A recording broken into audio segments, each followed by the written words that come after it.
Killer riffs, a mainstream sound, and a look that got them cropped into with the hairband genre. However, 1985's Under Lock and Key is a flawless album from beginning to end. Hello, ladies and gentlemen. My name is Patrick Glenn, and welcome back to the channel. This is the Rockin' with Dokken, where I talk about my favorite brand, Dokken. I've got some breaking news for you guys at the end of the episode. I want to hold off on that, but let's get into this episode. Um, we're going to talk about 1985's Under Lock and Key, the second of the three Holy Trinity albums you need to have from this band. I unfortunately don't have the CD case in my moves in the last 4 or 5, last 5 to 6 years. The CD case got lost, but I do. I will give you my review about it. Uh, Album is great from start to finish. It's got a more polished sound. George's guitar tone in this is highly unmatched. It's a different guitar tone from Tooth and Nail, but other than that, the album kicks off with Unchained the Night. Great tune. One you can just crank in your album, in your car, in your car. Uh, they subsequently would open most shows with this song. Second song on the album is The Hunter. They did shoot a video for this. Great song. This is one of those songs where it's really cool to listen to, as if you're driving into a sunset, and when you get to the solo in it, George is straight on par with everything. Um, it's a great song. I don't know if I haven't seen them in a few years. I'm not sure if they still play this at the end. Um, Third song on the album is possibly their biggest hit off the album, and then my favorite Dokken song. It's funny because my favorite Dokken song is on this album, but my favorite Dokken album is the next album, which is Back for Your Time. But the third song is "In My Dreams." Great song. Love this song. The video is awesome with them playing in the rain and George in the camo gear with the guitar solo and the first appearance of Dom with the kind of cowboy kind of look that he's got going on. Uh, Great tune. Uh, the harmonies are awesome in this on this song. It just feels absolutely perfect. Uh, Fourth song on the album, one of two ballads that are on the album actually. Slipping Away.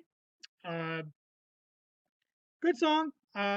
Great. I mean, it's another ballad, not up to par with Alone Again, but it's up there. It's a good song. Fifth song on the album is Lightning Strikes Again, which subsequently would become a uh, name of an album that they did back in 2007, which is pretty good. Lightning Strikes Again is a really good, fast-paced song. For those who have seen the Live in Philadelphia from 1987, they play this song and George does his little guitar solo in it. Fast paced. George's guitar, his fingers are absolutely wonderful. Um, uh, that closes out the first side if you have the album, and that's the fifth song. Sixth song, first song on the second side if you have the album is "It's Not Love." Great video for those who were living in the '80s and had MTV, and if you didn't, and if you watched Headbangers Ball or when they were playing their block of the rock videos, and you didn't see Dokken singing "It's Not Love" throughout through the streets of Los Angeles. You missed a great video. They're going. They got the Laker girls involved. It's such a great video of them just playing and going through the streets of Los Angeles. And it is the first appearance of the Mr. Bones guitar uh, of George Lynch. Um, yeah, it's such a good song. There's a little thing in the middle where Dom picks up a phone, but I don't think that they tried to starve away from kind of cheesy stuff like that.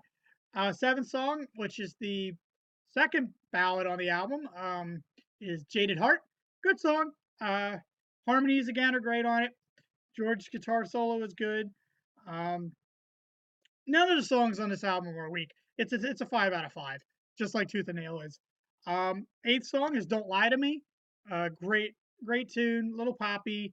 That's kind of where they get the plus their look on this album kind of gets them folded into the hair band moniker, but they're a hard rock band.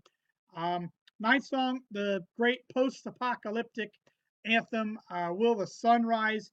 This is such a great song, and it makes you think.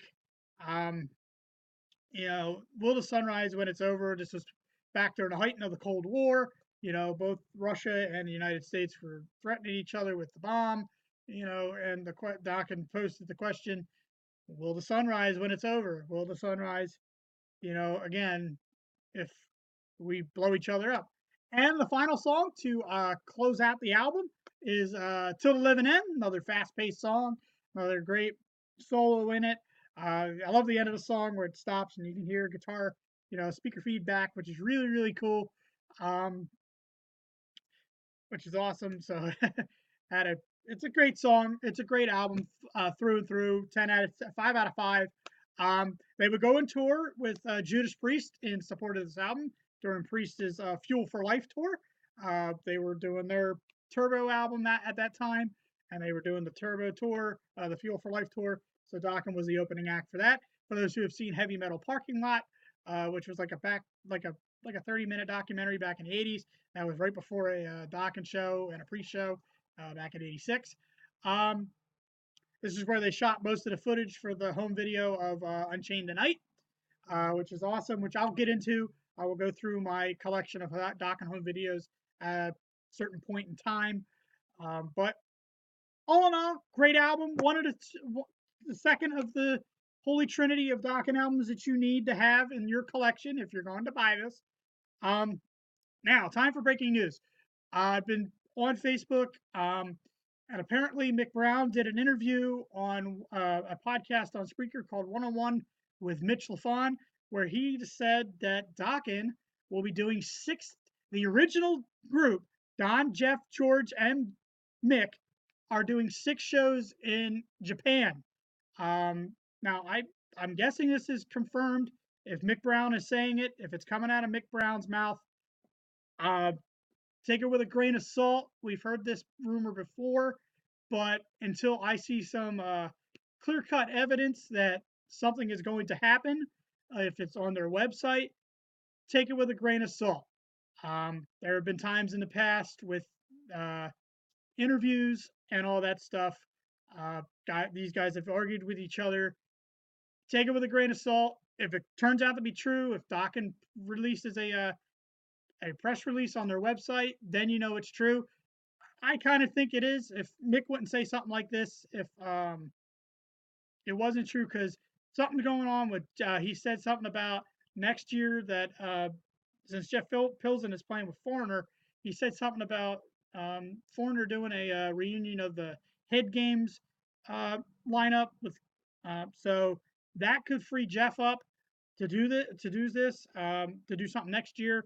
But I think they're going to be doing like 6 shows in Japan, which makes sense. They're like the Beatles over there. Don, that is a quote from Don. For those who have watched the One Live Night DVD, he has said that they are like the Beatles over there. Um, Makes sense to me. If they can pull it off for these 6 shows and maybe do if it's true, like I said, take it with a grain of salt. But also next year they could be doing they could do the festival tour, and if they come to town, this is my chance to see the original classic lineup, and I'm not going to miss that. Um, my father got to see them back in the '80s, which I will discuss next time uh, when I do Back for the Attack. But that's the news I have for you guys. Like I said, take it with a grain of salt. There have been numerous reports that I've seen. I just listened to Mick Brown say it on the one-on-one with Mitch LaFon. I kind of want to take that. I kind of want to believe it, but take it with a grain of salt until we have something cemented. There you go. But that ends this episode. Next episode, I will talk about 1987's Back for the Attack, which is my favorite Dokken album. I will also talk about Dream Warriors, the music video, and a little bit of the movie. And I will talk about the show from the Spectrum with Aerosmith back in 1987, which my father attended. Um, and it is on YouTube for you to go watch. But it is also it's a great show. I will talk about that, and I'm going to talk about 1987's Back for the Attack. And I hope you guys have a wonderful day. And this is Rockin' with Dokken, and I am Patrick Glenn.